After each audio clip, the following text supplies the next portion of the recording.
আসসালামু আলাইকুম। আমি আমার ফেনী জেলা, ফেনী শহর এবং সমগ্র বাংলাদেশের মুসলমানকে বলছি,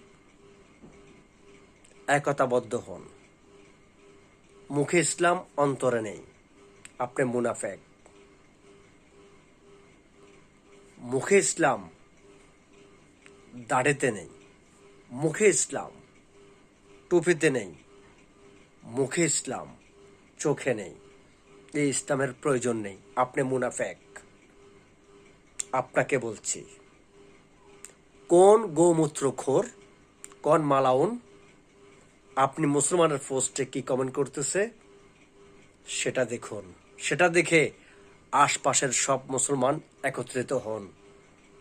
ওই গোমূত্রখোরকে কুত্তার মতো পিটে শায়েস্তা করুন।